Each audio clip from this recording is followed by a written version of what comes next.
আমি যে সমর্পিত হতে পারলাম, সম্বন্ধ সৃষ্টি করতে পারলাম না। শাস্ত্র সিদ্ধান্ত দিয়েছে সম্বন্ধ করিয়া বজে কৃষ্ণ তাকে নাহিতে যে। কিসের সম্বন্ধ বাবা? সম্পর্কটা কিসের? শাস্ত্র সিদ্ধান্ত দিয়েছে শান্ত, দাস্য, সখ্য, বাৎসল্য, মধুর। পাঁচটি রসের মধ্যে যে কোনো একটি রস আস্বাদন করো। ভক্ত আমার মাতা পিতা, ভক্ত আমার গুরু, ভক্ত নাম রেখেছে আমার বাঞ্ছা কল্পতরু। ভক্তের হাতে প্রেমের ডুরি, ভক্ত যেদিকে উড়ায় আমি সেদিকে উড়ি, ভক্ত যেদিকে ঘুরায় আমি সেদিকে ঘুরি। তাহলে আমি কেন পারলাম না? মা নন্দরানী যখন যা ইচ্ছা করেছেন ভগবান তাই করেছেন, মায়ের ইচ্ছায় ভগবান চলেছেন। আমি তো পারলাম না। কেন পারলাম না? পাঁচটি রসের মধ্যে একটি রসও আমি আস্বাদন করতে পারলাম না।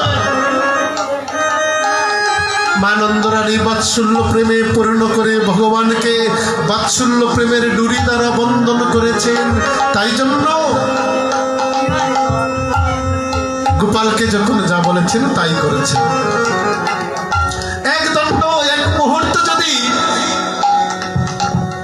এক মুহূর্ত যদি ভগবানকে, কৃষ্ণকে মা নন্দরানী দর্শন না করতেন, মনে হতো কত যুগ উনি দেখেননি। আর আমরা যদি একবার ঠাকুর ঘরের দরজা লাগাই, ঠাকুর ঘরের দরজা লাগাইয়া শ্বশুর বাড়ি যদি যাই গিয়াতে তো আর খাম হয়েছে। এক মাস পরে দরজা খুললাম, দেখলাম যে মাকড়সায় জাল বাঁধছে। ঠাকুর ঘরের মধ্যে কোনো মতে জায়গা জুড়িয়া ইয়া ভগবান ইতা হইছে। এটা প্রেম নয়, এটা সেবা নয়।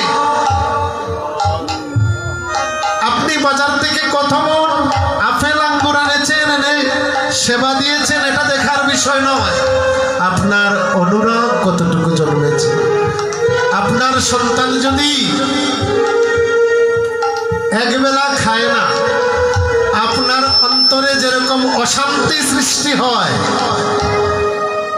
আপনার ভগবানের যদি একবেলা সেবার ব্যাঘাত হয়, আপনার অন্তরে তার দ্বিগুণ পরিমাণ জ্বালা অশান্তি যেদিন সৃষ্টি হবে, হায় ভগবান, হায় হায় আমি কি করেছি, আমার গোবিন্দ সেবা আজ হয়। একটু বিলম্ব হয়ে গেছে। যেদিন এই অনুরাগ সৃষ্টি হবে, সেদিন পঞ্চরস থেকে যে কোনো একটি রস আপনি আস্বাদনের সুযোগ পাবেন। বাবা হরি হরি বল হরি।